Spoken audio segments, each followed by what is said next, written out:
Hey everyone. Today we're going to dive deep into the story of a man who stood at the edge of two worlds, one ancient, one modern, and chose to fall with honor rather than live without it.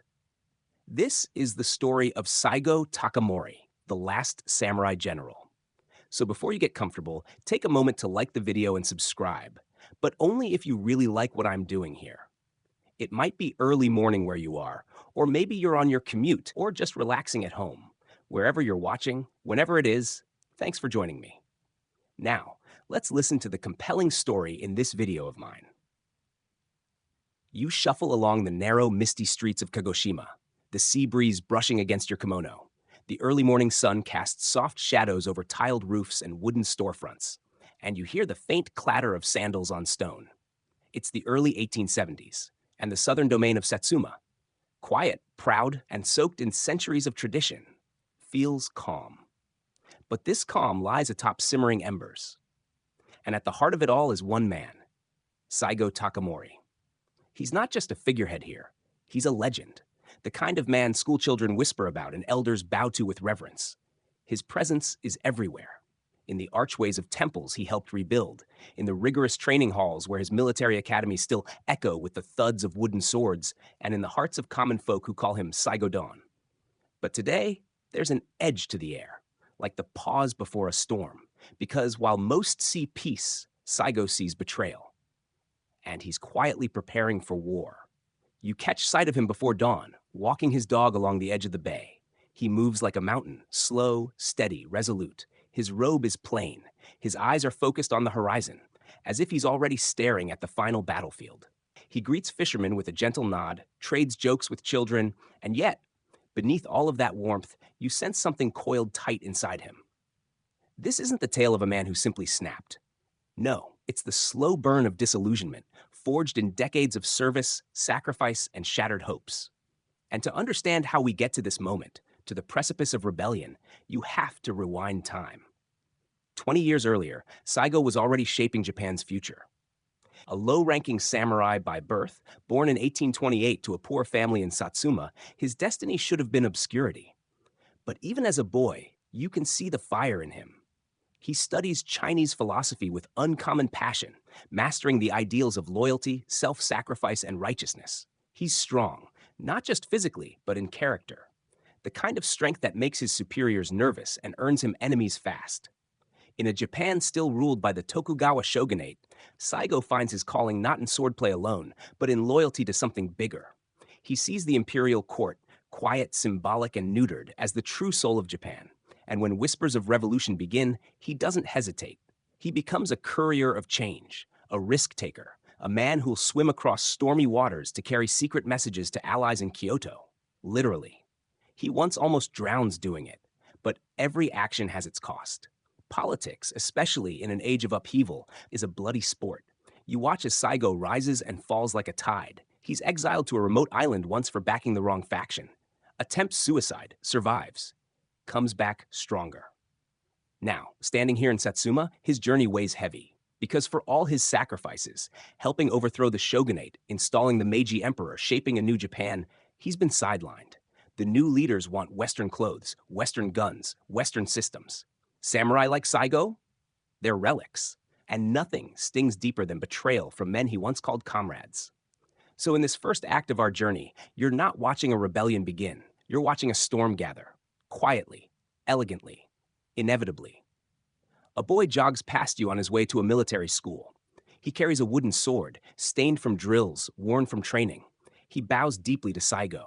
You notice his calloused hands and eyes far older than his years. Satsuma isn't just Saigō's home, it's his fortress. And inside it, he's planting seeds. Not of war yet, but of readiness. You pass by armories disguised as rice storage houses, schools where math lessons are interrupted by martial drills, farmers training after dark in empty fields. And all the while, Saigō smiles gently at officials and assures visitors that everything is fine. But you feel it.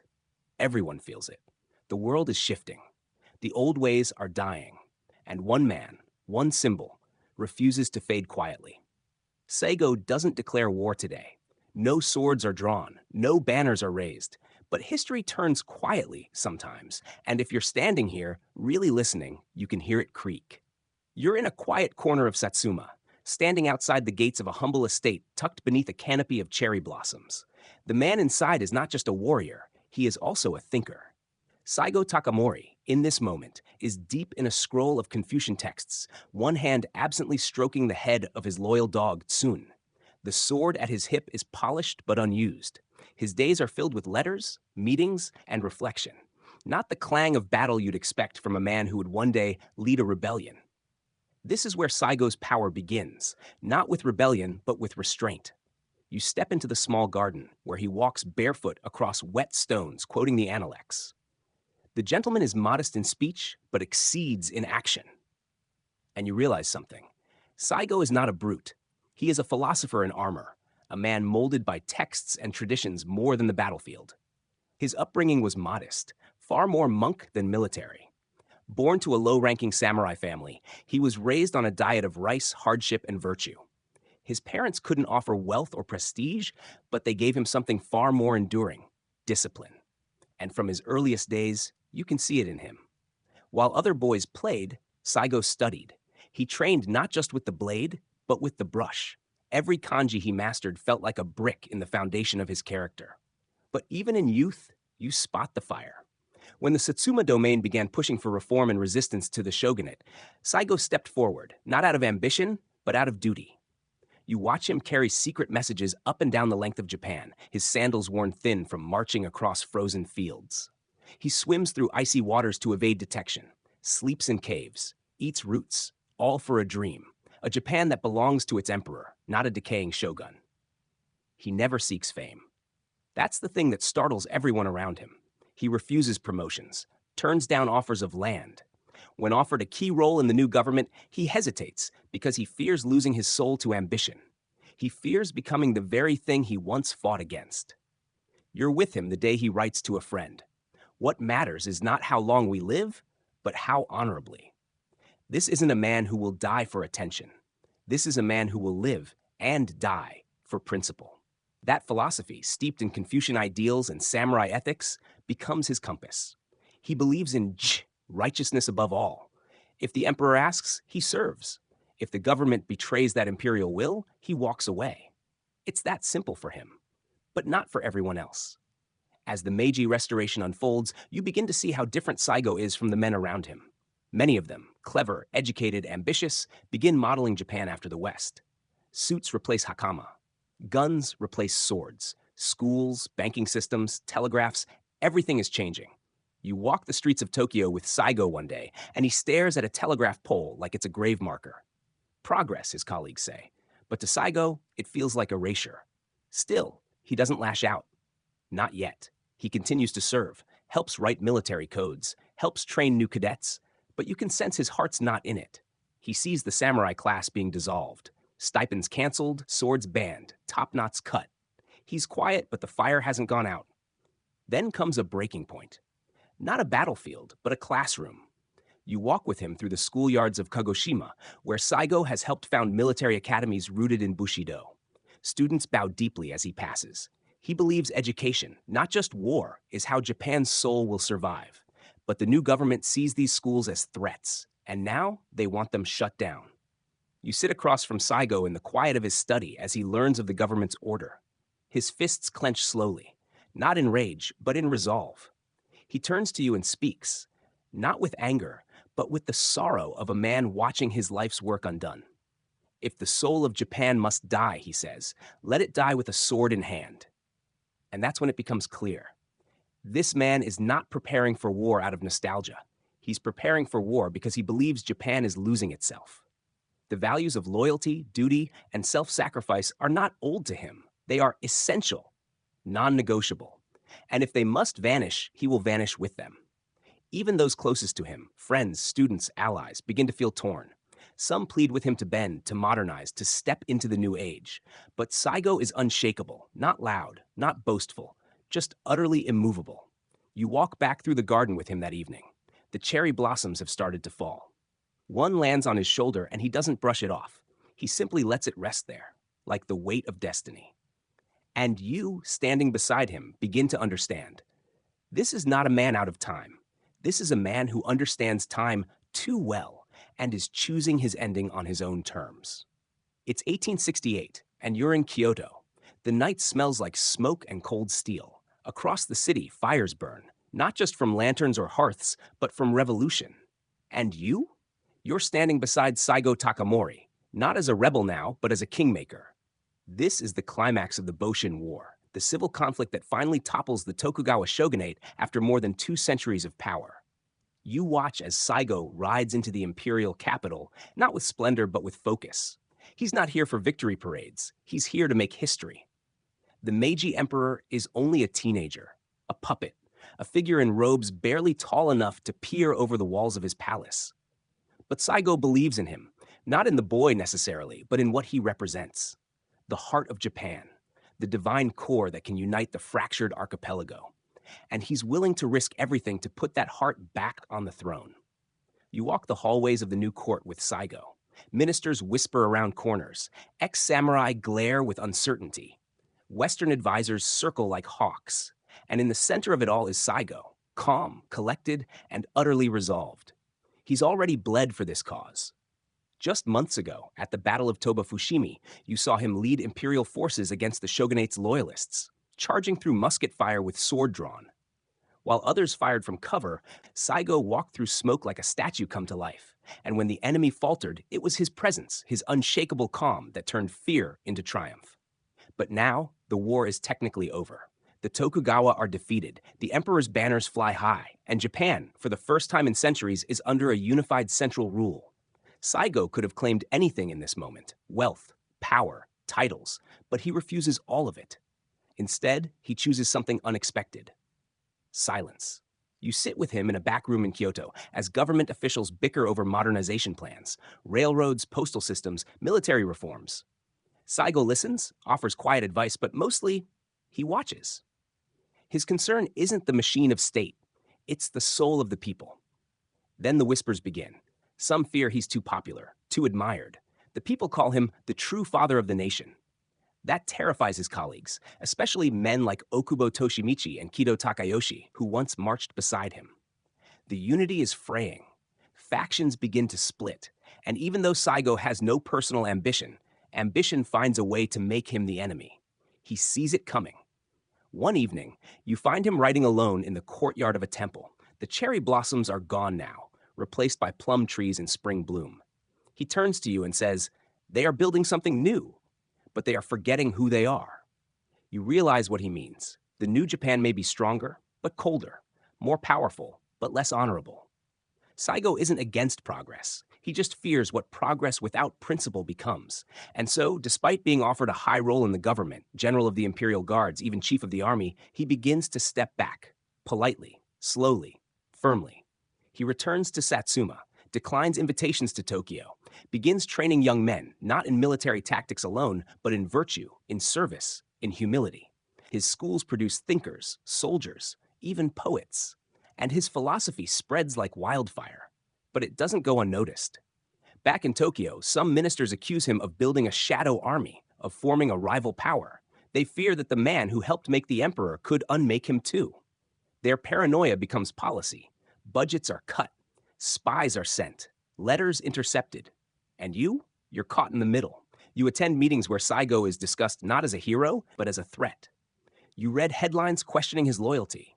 And you feel the tension grow, like a string pulled tighter with each passing week. One day while walking near his estate, a government envoy arrives. They demand that Saigō shut down his academies, disarm his students, fall in line. He bows politely, but the silence that follows is heavier than any sword. The envoy leaves, and Saigō turns to you and smiles. "They fear that I will rebel," he says. "But rebellion is not my weapon. Honor is." Still, you know something's changed. He's been tested before, exiled, betrayed, nearly broken. But this feels like the moment where the man must choose between peace and principle. And Saigō, he never chooses peace at the cost of the soul.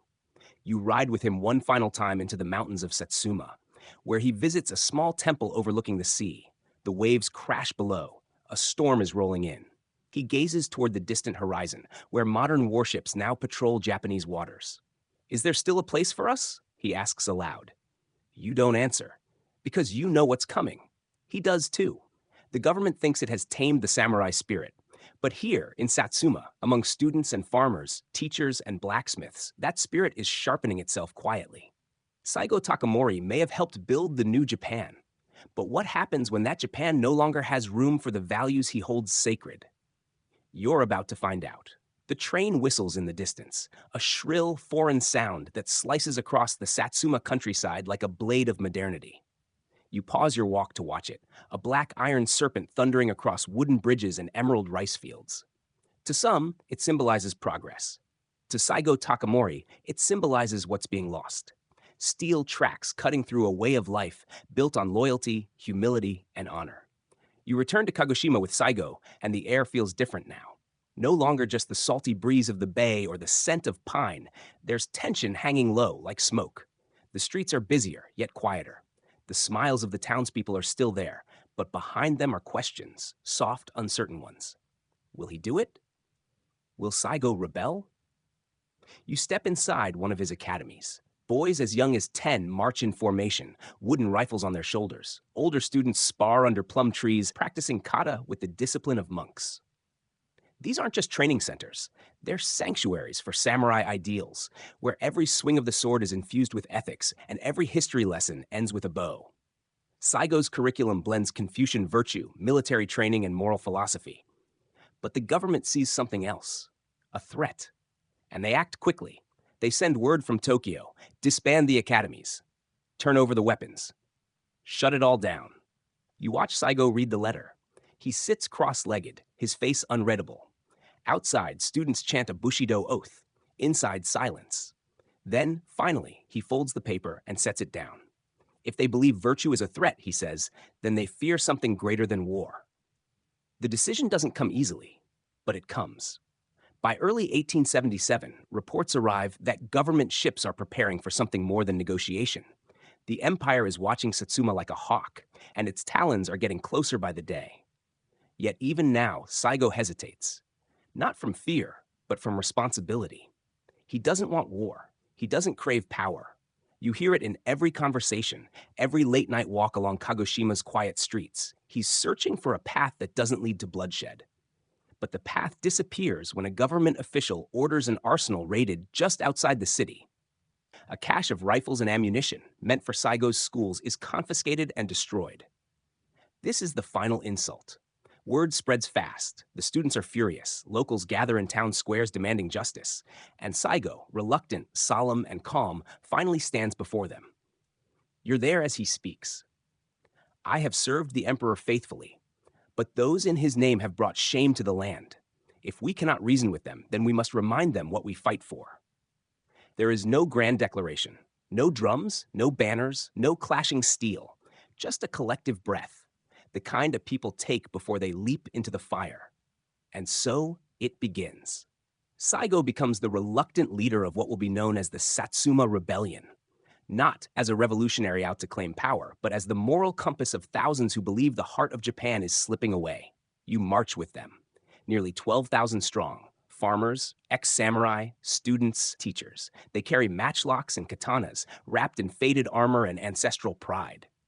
Many lack food. Some have never seen real battle, but all are bound by one cause, to remind Tokyo that Japan was not made by industry, but by honor. On the road north, you pass shrines and villages where elders kneel and children wave paper flags. Supplies are offered freely. The rebellion isn't just an army, it's a symbol, but the government isn't slow to act. They mobilize imperial troops, nearly 30,000 soldiers. Many equipped with modern rifles, artillery, and battlefield discipline learned from European instructors. The war Saigō walks into is unlike any he's known, and you feel it coming like thunder in the hills. Before long, the two forces collide. You're outside Kumamoto Castle, one of the last strongholds still held by the Imperial Army in Kyushu. The plan is simple. Take the fortress, rally more supporters, and make the government listen. But the fortress is a stone dragon, and Saigō's rebels only have arrows. The siege begins. You huddle in the mud beside Saigō as cannons fire and muskets crack from the ramparts. Each day, the rebels make daring attempts to breach the walls, scaling, tunneling, burning, and each day they're beaten back. Food runs low, morale dips, rain turns the fields into marshes. Yet Saigō remains steady. He walks among his men every night, checking wounds, sharing stories, sitting in silence. His calm is contagious. Even in hunger, they hold fast. Because as long as Saigō stands, so does the rebellion. But Kumamoto doesn't fall. And worse, reinforcements for the empire are coming. You gather around a campfire one night. Saigō unwraps a rice ball, his only meal that day, and splits it among 3 young soldiers. He turns to you and murmurs, "This will not be a war of victory. It will be a war of meaning."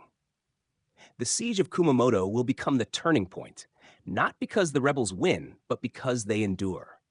Saigō's stand reminds Japan what it's trying to forget, and even as defeat looms, the legend is only just beginning. You wake up in a tent soaked through by rain. The muddy earth clings to your robes like wet parchment, and the sounds outside, groaning men, the clinking of rusted blades, the distant thunder of government cannons, remind you that the dream of swift victory at Kumamoto is long dead. It's April now.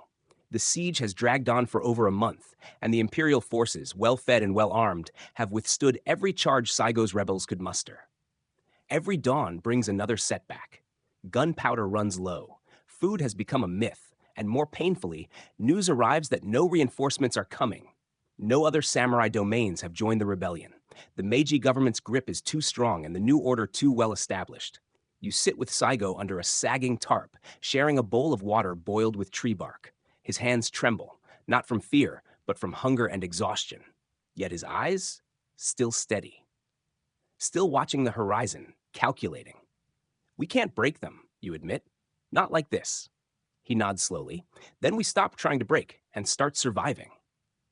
The siege is lifted, not through diplomacy, not through surrender, but through necessity. Saigō orders the retreat north, abandoning the push toward Kumamoto and pivoting to a war of endurance. You join the long march inland, through forests shrouded in mist, across jagged mountain passes, past abandoned temples and rice fields now scorched. The landscape becomes both ally and enemy. The mountains hide you. The mountains starve you. The army dwindles. Men fall behind, fall ill, fall into enemy hands.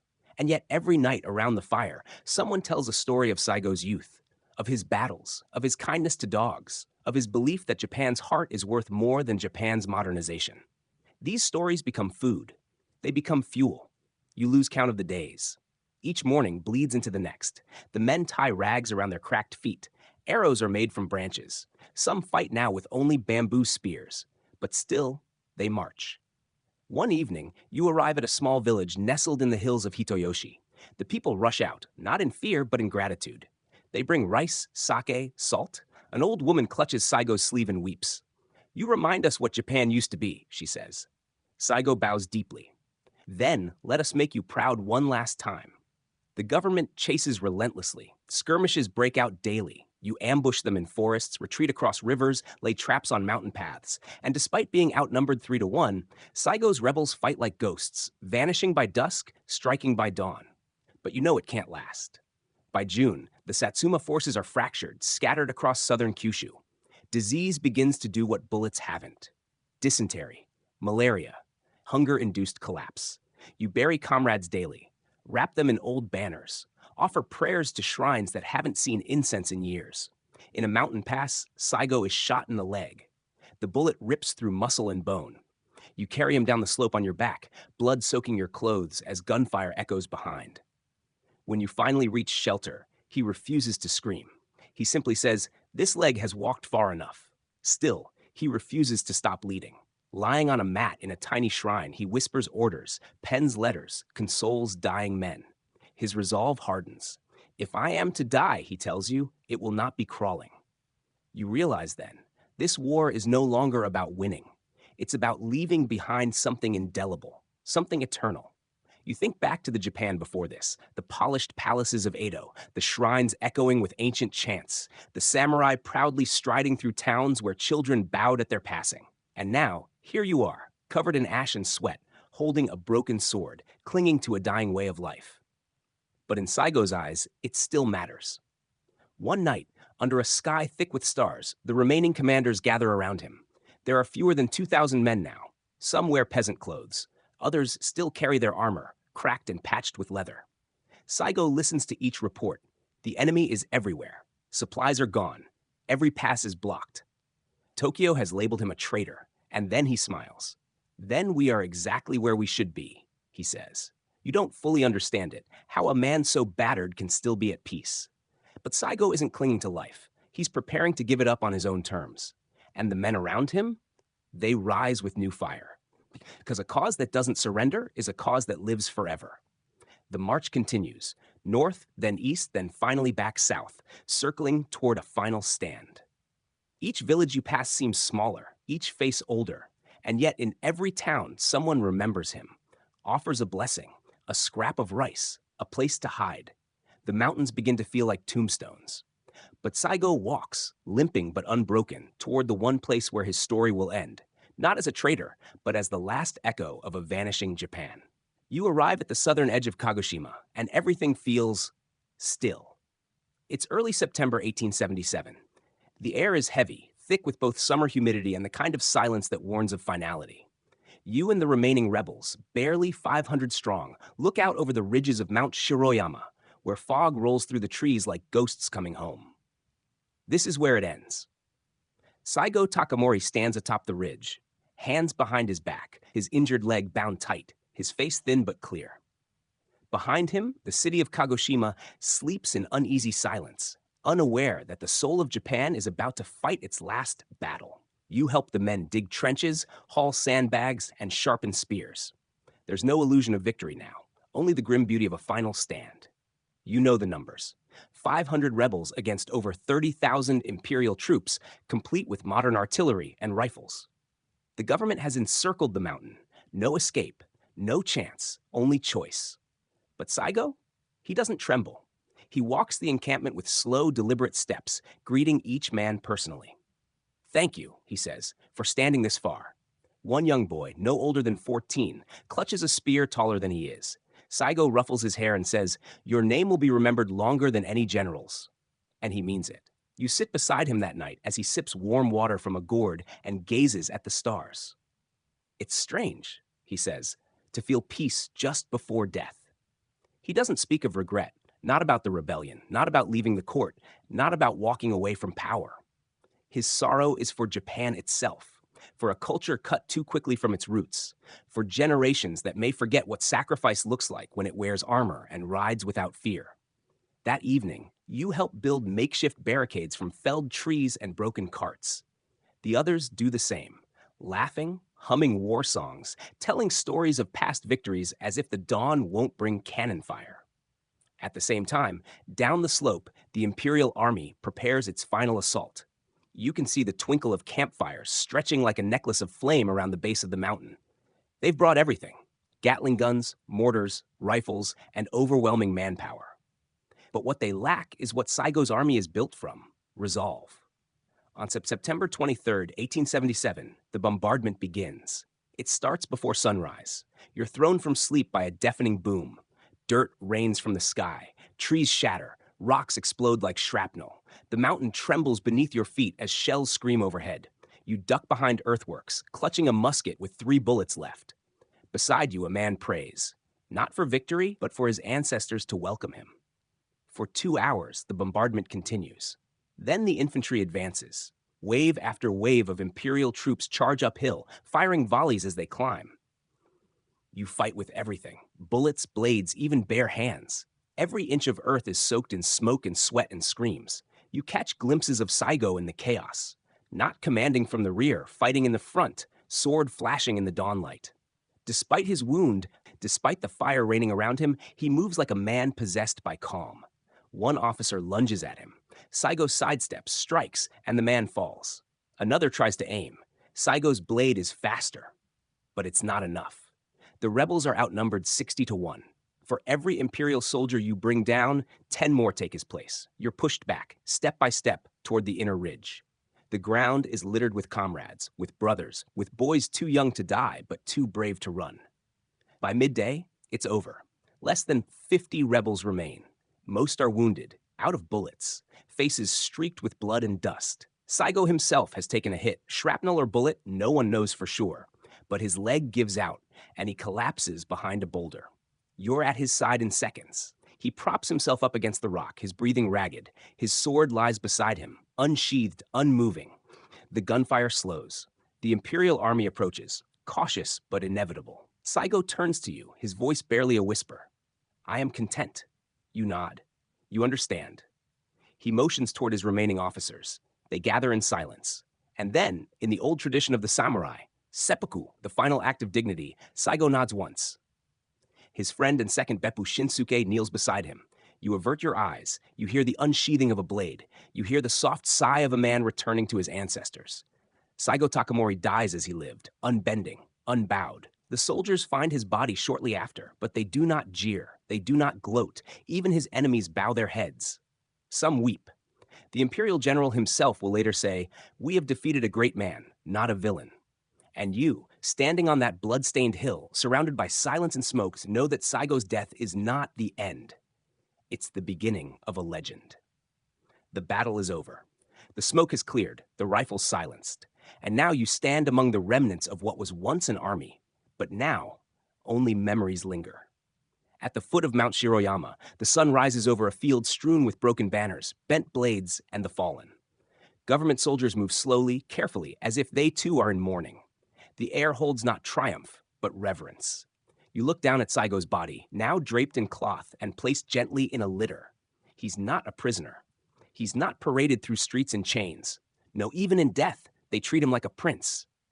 The official cause of death, the government will later claim, is a battlefield wound. But everyone here knows the truth. Saigō chose death. He chose it with clarity, as a man who knew that his life and his death carried a weight far beyond his own breath. You helped carry his remains through the narrow paths down from Shiroyama, not as a rebel, but as a mourner. Civilians in Kagoshima line the streets in silent rows. Some weep, others bow so deeply they touch the earth. No one speaks. They don't need to. His story is already being written in the hearts of those who watched him live and fall. Back in Tokyo, the reaction is swift, but not without contradiction. The Meiji government, which had once painted Saigō as a dangerous rebel, now begins to soften the edges. They understand the danger of martyrdom, but they also understand the magnetism of a man who stood for values that their modernization campaign had trampled. In private, government officials admit it. They respected him. They feared what he represented, not what he did. Because if Saigō could ignite a fire in the hearts of tens of thousands with nothing but principle and presence, then what kind of fire might follow now that he's become myth? So they make a calculated move. Within months of his death, the tone shifts. Newspapers begin printing portraits of Saigō, not in chains, but astride a horse, sword in hand, gaze steady. Writers begin to romanticize the rebellion. They call it a noble mistake, a necessary protest, a samurai's farewell. And then, astonishingly, in 1889, the government does the unthinkable. They pardon Saigō posthumously. You're standing in the public square in Kagoshima the day the decree is announced. People cheer. Fireworks go off. Old samurai weep openly. Children ask who he was, and are told that he was the last true warrior of Japan. And perhaps, for once, the state does what is right. It acknowledges that a man can be wrong in method, but right in meaning. His statue is erected in Ueno Park, Tokyo. You visit it years later. There he stands, cast in bronze, walking his dog, dressed in humble clothes, sword at his side. Not as a conqueror, not as a tyrant, but as a man of simplicity, dignity, and profound conviction. You overhear tourists ask, "Who is that?" And locals reply, "That's Saigō Takamori. He fought for what mattered." But legacy isn't just measured in statues. In the decades after his death, Japan will surge into modernity. Factories, railways, wars, empires. The old world Saigō tried to preserve is buried under concrete and smokestacks. But his influence doesn't die. Instead, it transforms.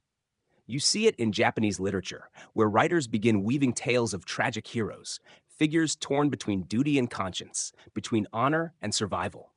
Characters who echo Saigō's moral complexity, who wrestle with the same impossible questions.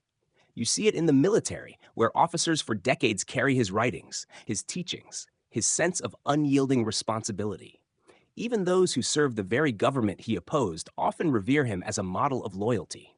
And most powerfully, you see it in the hearts of the people. Mothers teach their sons about him, not as a rebel, but as a paragon of Bushido. Schools eventually include him in history lessons. His name becomes synonymous with righteous resistance. Yet even with all the praise and mythology, the truth of Saigō's final stand remains quietly unvarnished in your memory. You remember the hunger, the smoke, the faces of boys who never came down from that hill. You remember how his hands shook when he stood and how his voice didn't when he faced death. You remember the man, not just the statue, the symbol, or the name, but the flesh and blood leader who whispered, "Let me die with honor." Because that's the lesson he leaves behind. Not just how to fight, but how to fall. Not just what to preserve, but what to sacrifice. Not just when to speak, but when to be silent. And when the world no longer has room for who you are, how to leave it with grace. Years from now, you walk the slope of Shiroyama once again. It's quiet now. The earth has healed. Trees have grown. But in the wind, you still hear it. The echo of a man who would not bow. And you realize his stand wasn't a defeat. The world doesn't pause for fallen heroes. While Saigō Takamori's body rests beneath Kagoshima's soil, history marches on, faster, louder, and more relentless than ever. You step back into Japan in the years following his death, and everything feels different. Tokyo pulses with electricity and ambition. Trains whistle across steel tracks where rice paddies once stretched. Men who used to wear swords now carry briefcases, their hair cropped short in the Western style. The empire is rising, and no one waits for ghosts. And yet, Saigō's ghost lingers. Not in haunted halls or creaky folklore, but in boardrooms, barracks, and bedtime stories. His rebellion may have failed, but his name lives on, not as a traitor, but as a timeless symbol of integrity. Still, it's hard not to ask yourself, what was it all for? You rewind the clock. Go back to the moment before it all fell apart, when the rebellion teetered between dream and disaster. Saigō didn't stumble into revolt. No, he made that choice knowingly. You remember the walk with him along Kagoshima's coast when he stared across the bay and murmured, "This cannot be the future." The Meiji government, once his ally, had become unrecognizable. You had seen it. Samurai stipends abolished, swords banned from public, the conscription law transforming peasants into soldiers, undercutting the warrior class completely. The culture he fought to protect wasn't just fading, it was being erased. At first, he tried peace, tried restraint. He even opened academies, the Shigako, to train young men, not for war, but for virtue.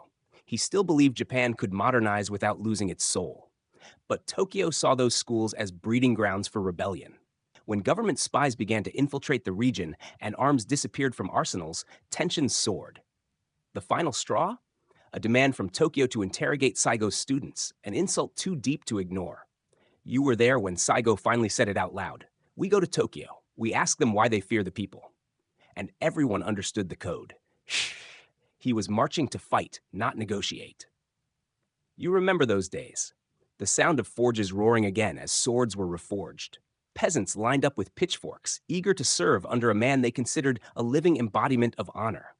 Not just samurai, but farmers, laborers, and shopkeepers, the backbone of Satsuma, came to fight for a Japan they could believe in. It wasn't about restoring the shogunate. It wasn't about toppling the emperor.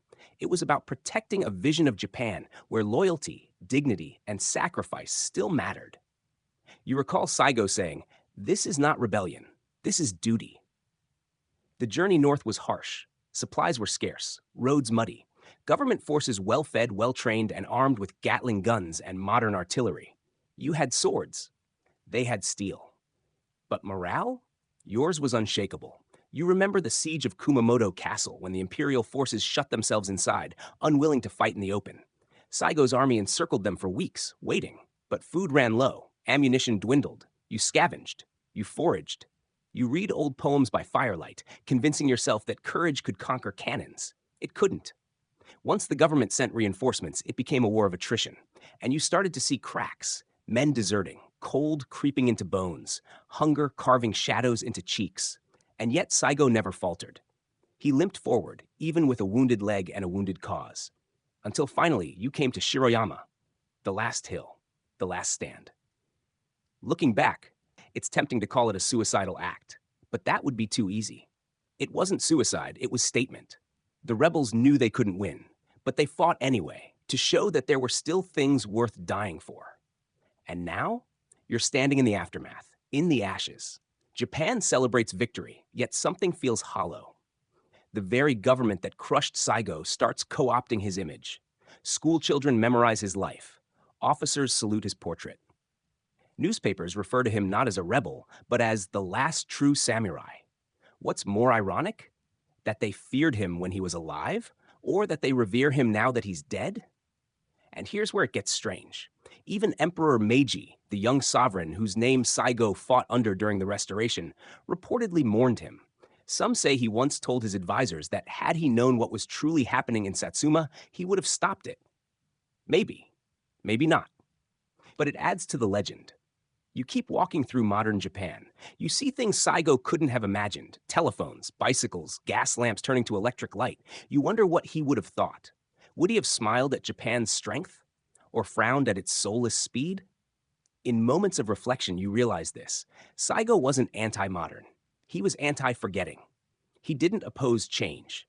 He opposed changing without care. And that, perhaps, is why his story matters more with each generation. He reminds you that ideals are fragile, but not futile. That standing for principle might break your body, but it can still echo across history.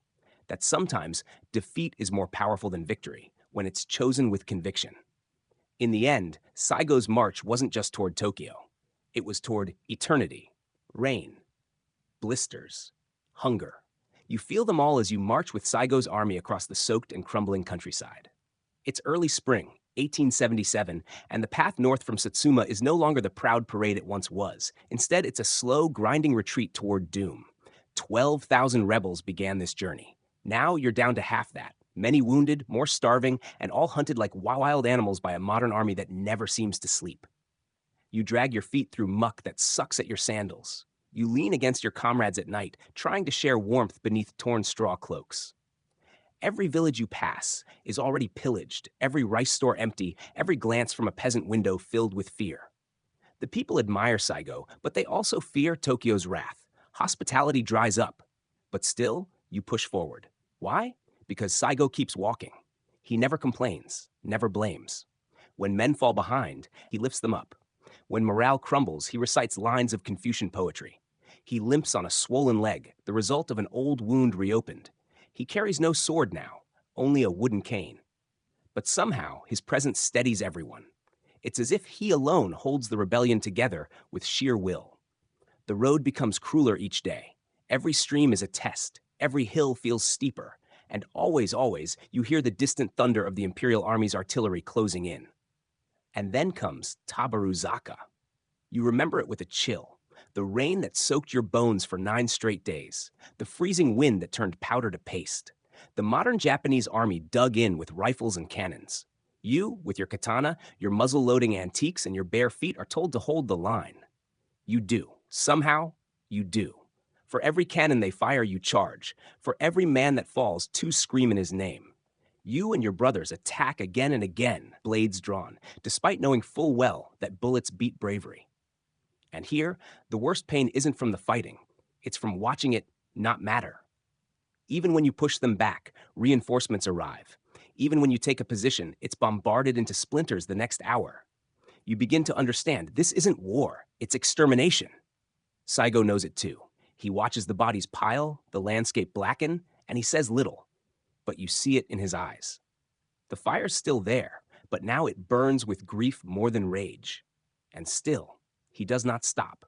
From Tabaruzaka, you slip into the mountains. Saigō has no grand battle plans left, just survival. Each day you walk deeper into the forests, trading firelight for fog. The terrain is cruel, but at least the Imperials can't bring their artillery here. You cling to hope, the kind that only fools and the brave carry. At one point, Saigō sends a letter to Tokyo. Not to beg for peace, but to suggest an end to the bloodshed. He offers to surrender if his men are treated honorably. The government responds with silence and more bullets. So you keep marching. You recall a moment high in the Kirishima Mountains when you stopped for breath. Saigō sat on a mossy rock, gazing at the mist-shrouded valley. He looked like a man from a myth, half spirit, half flesh. Someone asked, "Sensei, how much farther?" Saigō didn't answer immediately. He just looked ahead and said, "Until the soul is satisfied." You didn't understand it then. But now, retracing these steps, you do. This wasn't just about victory.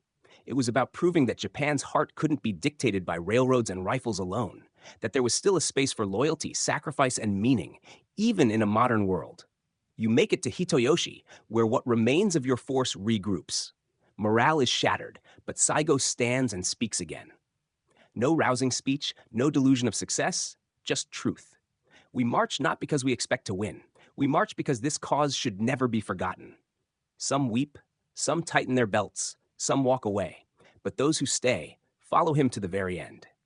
The days blur, villages come and go, skirmishes flicker across valleys like lightning bugs, more men die, more limbs are left behind on muddy trails. The imperial army grows more ruthless with every encounter. And yet, Saigō still commands respect. When the enemy captures rebels, they whisper about him. Officers send reports to Tokyo, noting how many villagers still hide his men, still revere him. To the common people, he is no rebel. He is the soul of old Japan. By the time you reach Kagoshima again, your numbers have dwindled to fewer than 500. Home, at last, but not as conquerors, as hunted ghosts. You look at Shiroyama, the hill just outside the city, and you know, this is it. The government sends one final demand: surrender. Saigō sends no reply. Instead, he climbs the hill. With what remains of your army, you fortify the slopes with whatever wood and stone you can find.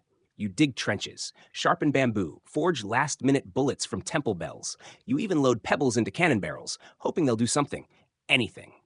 You look at the man you followed across mud, flame, and ice. He does not speak like a martyr. He is not here for glory. He is here because this hill will be a symbol, a line in the dirt. This far and no farther. You sharpen your blade one last time.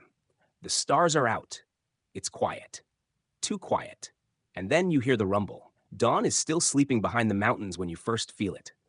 The ground trembling beneath your feet. Not an earthquake, but something worse. Artillery being hauled into place. Thousands of boots aligning just beyond the fog. You're crouched near the ridge of Shiroyama, peering down toward the city of Kagoshima. There are campfires, too many to count. Tokyo's imperial army has come with over 30,000 men, and they've brought everything. Rifles, Gatling guns, modern artillery, even naval warships offshore. You, Saigō, and a few hundred worn-out samurai are all that's left to meet them. Still, no one talks about surrender. You make final preparations. It's a pitiful defense. A few trenches, some stone walls, sharpened bamboo pikes, and matchlock rifles that misfire half the time. Ammunition is so scarce that you melt down temple bells and scrape lead off old statues. Some of your brothers carry swords with no edges, blades beaten dull by the road. Yet every man still stands ready. And Saigō? He's calm. As always. He walks between the lines, greeting each man like a brother. No armor, no helmet, just his faded kimono and that old wooden cane. His eyes seem to glow, not with fear, but with something older, a kind of peace, like he's been preparing for this moment all his life. You hear murmurs. Some men say Saigō intends to die here and return as a Tengu, a mythical warrior spirit, to haunt the new government. Others say he's already a ghost, walking between worlds. You don't believe in myths.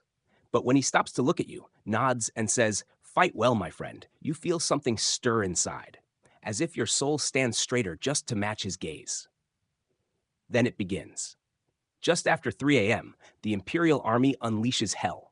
The hillside explodes in fire and thunder. Shells tear through the morning mist. Trenches vanish. Trees become splinters. Earth flies like rain. You duck, covering your head as fragments whistle past your ears. The defenders don't break. You fire back with ancient rifles and cry out with every shot, knowing your bullets are limited, but your resolve isn't. Men scream, charge, fall, and still more rise behind them. And then comes the infantry, wave after wave. They climb the slopes in modern uniforms, yelling orders, rifles fixed with bayonets. But you charge down with swords drawn. It's like slamming steel into a storm. You remember a moment, vivid as flame, a rebel beside you missing an arm, hurling himself into the fray with a bamboo spear. Another swinging a broken sword like it's still whole. You see one man catch a bullet in the stomach and keep running, yelling Saigō's name until he collapses. No one runs. No one begs. Every foot of ground is paid for in blood. The battle lasts only a few hours, but it feels like eternity. By sunrise, most of your comrades lie still. Smoke blankets the hill.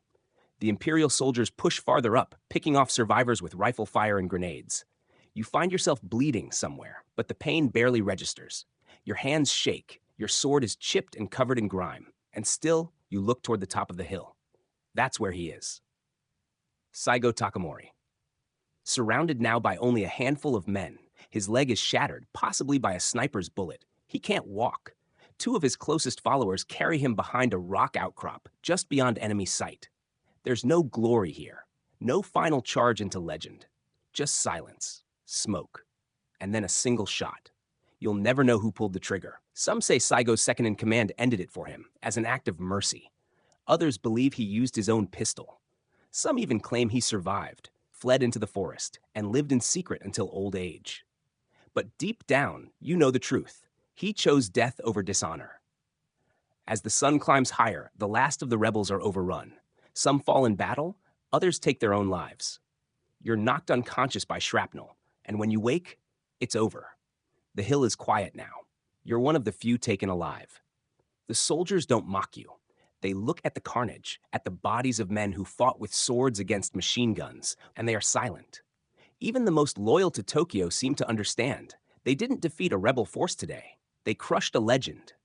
Later, the soldiers find Saigō's body. They treat it with care, carefully bandaged, then return to Kagoshima for burial. Even the emperor, upon hearing of his death, is said to mourn privately. Because in death, Saigō becomes something more than a general. He becomes a symbol of honor, of resistance, of the struggle between old and new, of Japan itself. The smoke still lingers in your lungs long after the guns fall silent. You shuffle barefoot across the charred ground of Shiroyama, wrists bound, eyes glazed. Around you, the dead lie twisted in silence, many still gripping the hilts of their swords, others curled as if asleep. The heat from the scorched earth seeps into your skin, but it's the weight in your chest that makes it hard to breathe. You survived, but you don't feel alive. You're herded down the hillside by imperial soldiers who no longer jeer or shout. Their faces are blank, many younger than you, many trembling as they step around the samurai they've killed. It's as if they, too, have glimpsed something they weren't ready to see, the death of an entire world. Shiroyama was the final battlefield, but the war had ended long before the last charge. Even as Saigō stood bleeding and defiant, the government in Tokyo had already declared the rebellion finished. Your fate, along with the last of your brothers, was sealed in a ledger, far away, with ink instead of blood. They don't execute you, not right away. Instead, they take you to Kagoshima, now quiet under occupation. Streets once filled with student warriors from the Shigako schools now sit empty. The shrines you once passed each morning bear scorch marks. A city built by samurai, now ruled by those who ban the sword. You sit in a makeshift cell, a converted tea house that smells faintly of soot and old jasmine. Your wounds are bound, your blade gone, your honor shredded. But you're not forgotten. Civilians visit, not to condemn, but to bow. One leaves a rice ball on the windowsill. Another brings incense and whispers Saigō's name like a prayer. You realize something strange. You are defeated, but you are not disgraced. Outside your cell, rumors swirl. Some say Saigō was beheaded by a loyal retainer.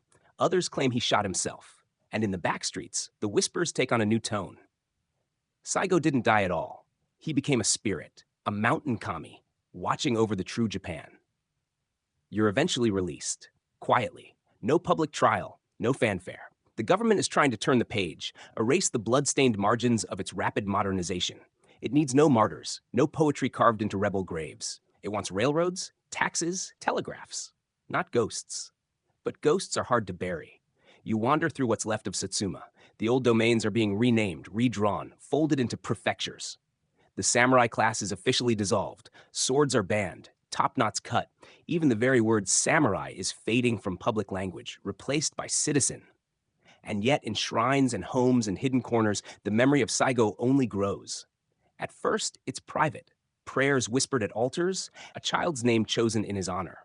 Then come the poems, the stories, the statues carved from volcanic stone.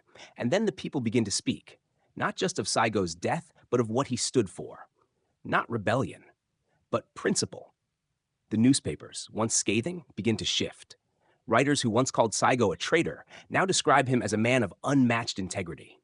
Even some government officials, quietly, begin to acknowledge that perhaps the rush toward modernization came at too high a cost. The most powerful moment comes in 1891, more than a decade after Shiroyama. You stand among a crowd in Tokyo, dressed now in Western-style clothes, hair short, boots stiff. You've come not for work or obligation, but for something else, something deeply personal. A bronze statue is being unveiled in Ueno Park. At first, there's just the cloth draped over the figure. Then, slowly, it falls, and there he stands. Saigō Takamori, cast in bronze, wearing a simple kimono, walking his dog, sword at his side. No battle pose, no fiery speech, just a quiet dignity that feels more powerful than any war cry. The crowd erupts, not with cheers, but with soft, reverent applause. The Meiji Emperor himself had ordered the statue. It's a quiet acknowledgement that history cannot erase those who lived by honor, even when that honor stood against the tide. Later, as the crowd disperses, an old woman kneels at the base of the statue and lights incense. She doesn't cry. She simply bows her head and whispers, "O kaeri-nasai," welcome home. You walk away slowly, hands in your pockets. You've seen war, exile, and ruin. You've seen Japan shed its skin and reforge itself. But today in that statue, you saw something else, a reunion between the old and the new. Because even if Saigō died on that hill, his spirit didn't. It lived on, in the memory of those who fought beside him, in the people who refused to forget, and in a Japan still trying to balance sword and steam, honor and ambition. You think back to that last battle, to the moment when he looked you in the eyes and said, "Fight well, my friend." You did. And though the battle was lost, something greater survived. The road north is gone. Burned bridges, ambushes, and collapsing morale have reduced the rebel army to scattered clusters of worn bodies and bruised pride. You trudge alongside what's left of the once proud samurai, barely more than 1,000 now, starving, sleepless, haunted by the thunder of artillery that still echoes behind you. You press deeper into Kyushu's mountains, the ridgelines steep and unforgiving. The forests here are ancient, and the paths are more rumor than road. Moss swallows stone.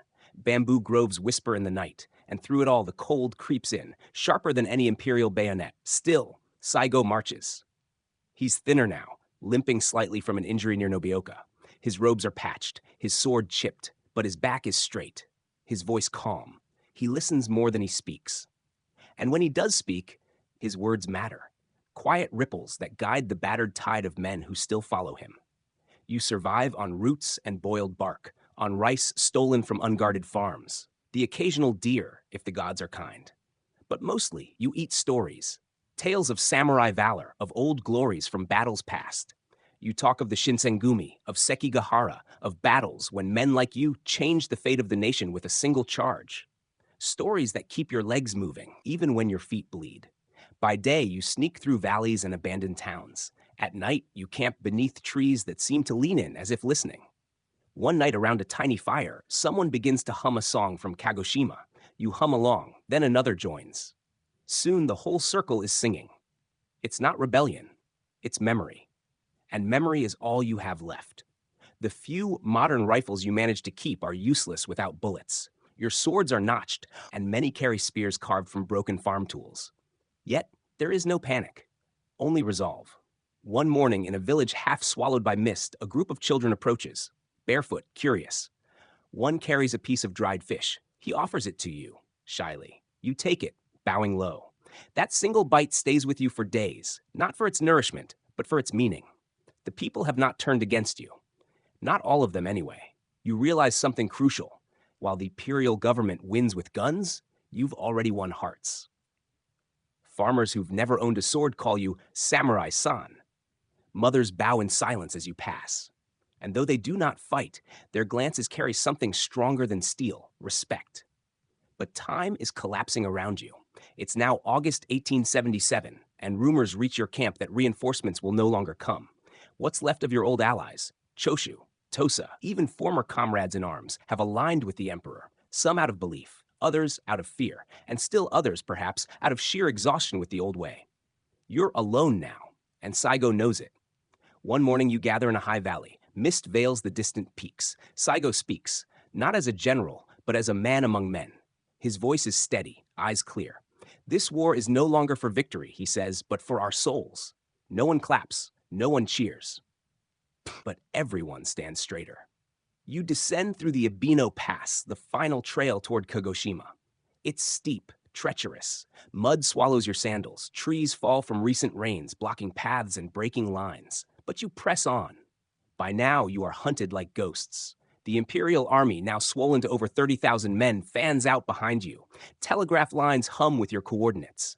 Supply trains bring endless rounds of ammunition to soldiers barely old enough to shave. They have cannons. You have conviction. And conviction does not explode on impact. In the final weeks, you stop trying to evade. Instead, you prepare. You bury letters beneath trees, burn what you can't carry, carve names into tree trunks, not for vanity, but remembrance. One samurai leaves a note under a stone. We vanish like the morning fog, but remember, once we stood. Then comes Shiroyama, the final hill. You crest its slopes in early September, and from its top you can see Kagoshima Bay, the glint of sea stretching toward the horizon. The city lies still, your home, now occupied. Yet something in your chest stirs. You are close to the end, but also closer to truth than you've ever been. You fortify the hillside as best you can. Tree trunks, sandbags, rusty cannon pieces dragged uphill by hand. You dig in, not because you expect to win, but because you refuse to kneel. By now, your number has shrunk to just under 400. You sharpen blades, write final letters. Some shave their heads and don funeral topknots. Others paint family crests on scraps of cloth to wear in battle. You carry your grandfather's tanto blade, not as a weapon, but a promise. Then, on the eve of the final day, Saigō gathers you one last time. He says little, just this.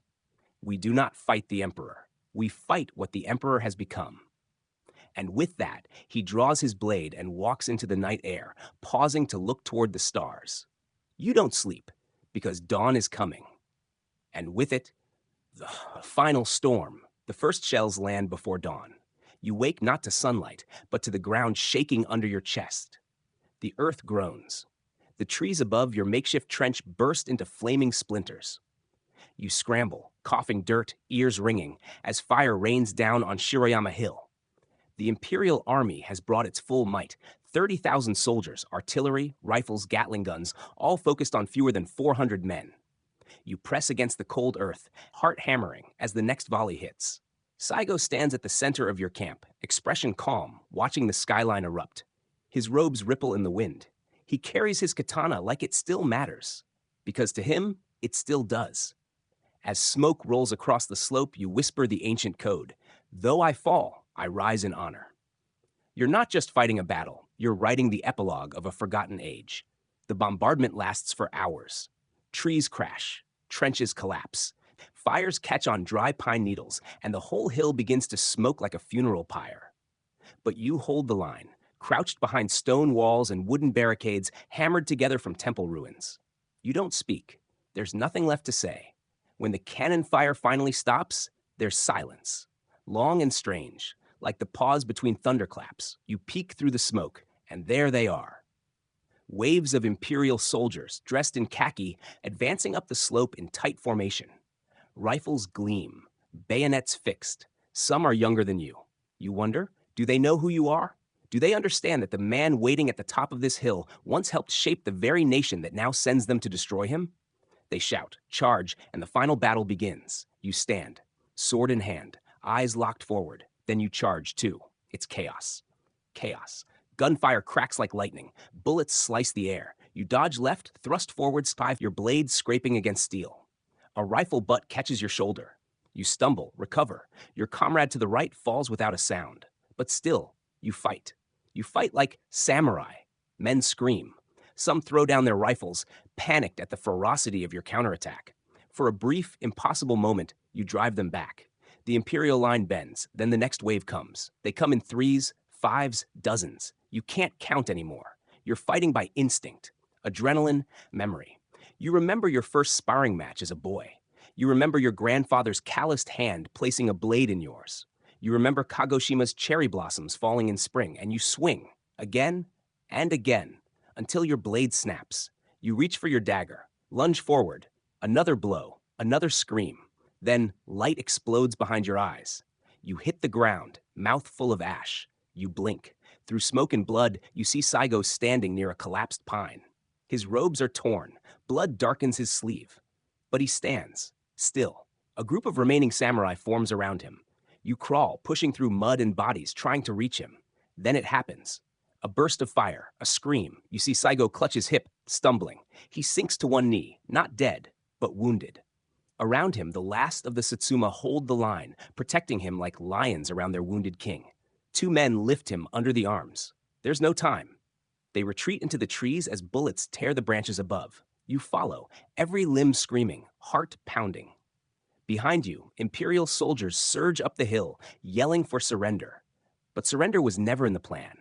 You reach a hollow, a quiet place, shielded by ancient stone and root. Saigō is pale, breathing shallow. His sword lies beside him. He looks at you. There's no fear, just clarity. He whispers something to one of his lieutenants. A friend. A man who's been with him through revolution and exile. No words are exchanged, only a nod. Beppu unsheathes his blade. You look away, but not fast enough.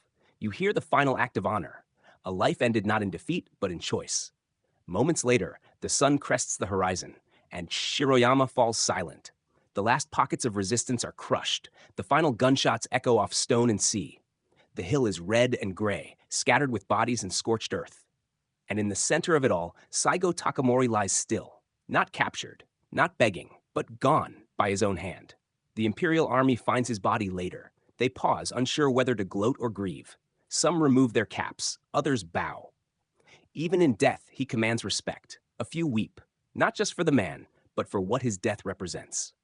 The end of the samurai. You survive, barely, dragged from the battlefield by a farmer who hides you in his cellar. For days, you drift in and out of fever dreams. When you finally wake, the war is over. But something larger has changed. You walk out into a world where swords are banned, top knots are shaved, Western uniforms replace hakama. The Meiji era now belongs to progress, railroads, industry, and peace enforced at gunpoint. But they will remember this hill. They will remember this man. And you? You will never forget what it felt like to stand at the edge of an age, katana in hand, defying time itself. You descend from Shiroyama, not as a warrior, but as a ghost. The hill behind you is silent now, a scorched graveyard for an entire era. The smoke still lingers in the morning air, curling upward like incense in a shrine. Around you, the countryside looks the same, but nothing feels the same. You limp down the narrow forest path, each step dragging behind a century of tradition lost in a single morning. Saigō is gone. The rebellion is over. And still, you live. But what does it mean to survive the death of your way of life? You pass through quiet villages. Old women bow as you approach. Children stare, wide-eyed. They've heard the stories of the man who fought the emperor's army, of the swords that once ruled Japan, of Shiroyama's burning dawn. They don't know whether to be afraid or awed. Neither do you. A month later, the imperial government announces victory. Tokyo rejoices. Newspapers print triumphant headlines about progress and unification. In distant cafes, politicians sip tea and congratulate one another. They speak of a modern Japan, strong, industrial, enlightened, ready to stand alongside the West. But in Kagoshima, the air is different. You return home, or what's left of it. Saigō's mansion has been reduced to cinders. His schools stand empty. His dogs wander the streets, waiting for a master who won't return. And the people? They mourn, not with wailing or riots, but with small acts of defiance. A samurai crest worn under a collar, a poem etched in chalk, a shrine to no one, flowers wilting beside it. The government tries to erase the rebellion's memory, but you know better. They fear what Saigō represented, not just a man, but a mirror. He showed Japan something it didn't want to admit, that in its rush to become modern, it had amputated something ancient and vital, the soul of the samurai. And so they rewrite the story. Within a year, Saigō Takamori is no longer branded a traitor. He's recast as a hero. The Meiji emperor, perhaps guilt-ridden or politically savvy, grants Saigō a posthumous pardon. Statues are commissioned. His name returns to the public square. And that great bronze likeness of him is raised in Ueno Park, standing tall in hunting gear, with a dog at his side. It's a softened version of him, of course. They don't sculpt the battlefield grimace. They don't show the blood-soaked robes or the sword clutched at Shiroyama. They sculpt a man at peace, tamed, palatable for modern sensibilities. But you remember the real Saigō, the one who stood against a wave he helped create. The man who could have ruled, yet chose death over betrayal of his code. He wasn't just the last samurai. He was the conscience of a changing nation. A paradox carved into history. Loyalist rebel, modernizer traditionalist, hero outlaw. Years pass. You grow older. The scars from Shiroyama fade, though never entirely. You take work as a tutor, perhaps, or a merchant. You stop carrying your sword openly, but you keep it close. It rests above your doorframe, collecting dust, but never forgotten. Sometimes when the moon is high, you sit by the sea and listen to the wind. And you wonder, did Saigō win by losing? Because despite all their power, despite their victory, they could never truly erase him. They couldn't bury the feeling you and others still carry. That something precious ended on that hill, but in doing so, became immortal. He became legend. A generation later, school children will memorize his name. Tourists will pose before his statue in Tokyo, unaware that their cameras rest on the same soil that once tried to destroy him. And you? You live long enough to see his face on coins, his likeness in textbooks. His ideals co-opted by politicians who would never dare take up a sword, but speak of honor as if they earned it. It's a strange sort of victory, but it's a victory nonetheless, because you realize history didn't forget him. And that means history didn't forget you. One final memory clings to you. The night before Shiroyama, you sat beside Saigō by a fire. He stared into the flames, silent for a long time. Then he turned and asked, "If the old ways must die, can we still die with honor?" You didn't know the answer then, but maybe you do now. You survived, and in surviving you carried his story. Not as a weapon, but as a warning. A reminder of how easily ideals can be lost, and how painfully they must be defended. And one day, when a child asks you who he was, Saigō Takamori, you smile, place your hand on your chest, and answer. He was the last man to bow to both the future and the past, and choose the past. They buried the bodies. They cleaned the hill. They moved on. But you never could. The ashes of Shiroyama are long swept away, and still the heat of that final sunrise clings to your memory. The rifles have fallen silent, the samurai banners have rotted in forgotten temples, and the emperor's new Japan has charged forward. Trains rush across plains that once echoed with marching boots. Factories roar where bamboo once grew wild. Western suits have replaced kimono. The sword is gone, but not forgotten. You live quietly now. Some days you tend to your garden. Other days, you watch from your porch as young men in military uniforms parade down the streets of Kagoshima, now dressed in the emperor's modern army blues, not hakama. They don't bow to elders the same way. Their blades are ceremonial, factory-issued steel. They know nothing of Saigō's charge or the taste of gunpowder on a misty hillside. But they do salute his statue. It stands tall, unbending in Ueno Park. Tourists admire the peaceful pose, the dog trotting beside him, unaware of the battlefield ghosts hiding behind that bronze smile. You've gone to see it once, maybe twice. And each time you couldn't help but feel pride, yes, but also a pang of something sharper. Because the man they honor was real, and the death he chose was not for glory, not for rebellion, not for rage. It was for dignity, for honor, for a code that no longer had a place in this world. Saigō Takamori did not want to break Japan. He wanted to remind it who it was before it forgot. He believed in the Meiji dream. He helped build it.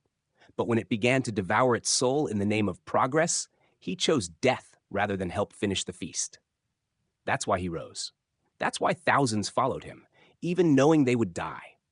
That's why, when you look into the eyes of those who speak of heroes, you remain silent. Because they don't know what it means to bury 300 friends in one morning, with only smoke and silence for company. You do. Time passes. You grow old. You teach stories to the children of neighbors, maybe even to a grandchild of your own. They look up wide-eyed as you speak of battles and honor, of men who fought not for victory, but for memory. You tell them of Saigō, not as a monument, but as a man. You describe the sound of his voice, the weight of his silence, the strange calm he had before his final charge. And then you remind them, even when the world changes, never forget who you are. It's a soft resistance, but resistance nonetheless. You see, the government may have won the war, but Saigō won the narrative. The very men who called him a traitor now raise monuments to his memory. Textbooks call him the last true samurai. His story becomes Japan's way of reconciling a deep national wound, bridging the feudal past with the imperial future.